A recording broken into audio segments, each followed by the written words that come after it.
అదే RTV app వార్తల్ని క్షణాల్లో చదివే అవకాశం ఉంటుంది. ఒక న్యూస్ పేపర్, ఒక టెలివిజన్ ఛానల్ మీ చేతుల్లో ఎప్పుడూ ఉంటాయి.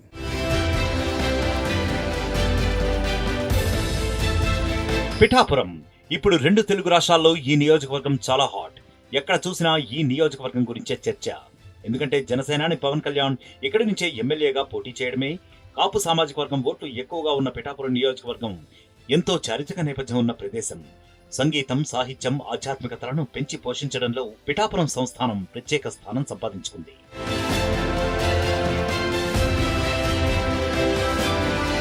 కాకినాడకు 26 కిలోమీటర్ల దూరంలో ఉంటుంది పిఠాపురం నియోజకవర్గం. ప్రజలు ప్రతి ఎన్నికల్లో విభిన్నమైన తీర్పును ఇస్తూ ఉంటారు.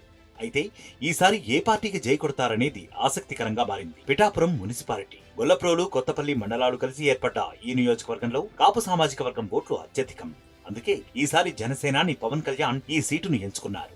దీంతో పిఠాపురం అసెంబ్లీ నియోజకవర్గం 2 రాష్ట్రాల్లో చర్చనీయాంశంగా మారింది. ఇక వైసీపీ ప్రస్తుతం కాకినాడ ఎంపీగా ఉన్న బంగా గీతను పిఠాపురం బరిలో ఉంచనుంది.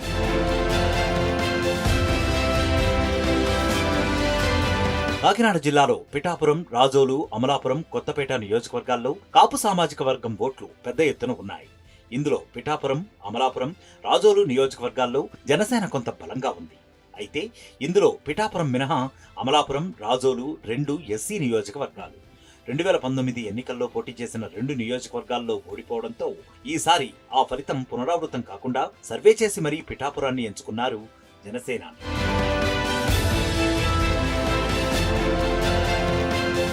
పిఠాపురం నియోజకవర్గ ప్రజలు విభిన్నమైన తీర్పులకు కేరాఫ్ అడ్రస్. 2004లో రాష్ట్రమంతటా వైఎస్ఆర్ నేతృత్వంలో కాంగ్రెస్ పార్టీ విజయ ఢంకా మోగిస్తే పిఠాపురంలో మాత్రం బీజేపీ అభ్యర్థి పెండెం దొరబాబు విజయం సాధించారు. 2009లో ప్రజారాజ్యం పార్టీ తరపున పోటీ చేసిన బంగా గీత గెలిచారు. 2014లో ప్రధాన పార్టీల అభ్యర్థులను కాదని ఇండిపెండెంట్ గా పోటీ చేసిన ఎస్వీఎస్ఎన్ వర్మను గెలిపించారు నియోజకవర్గ ప్రజలు. ఇక 2019లో వైసీపీ తరపున పోటీ చేసిన పెండెం దొరబాబు విజయం సాధించారు.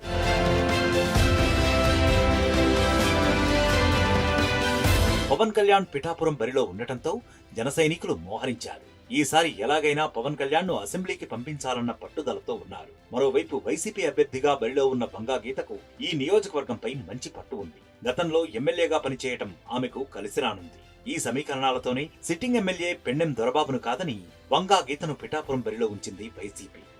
ఇక టీడీపీ ఎస్వీఎస్ఎన్ వర్మను కాదని పొత్తులో భాగంగా పిఠాపురం సీటును జనసేనకు కేటాయించింది. ఎస్వీఎస్ఎన్ సహాయ సహకారాలపైనే జనసేనాని భవితవ్యం ఆధారపడింది.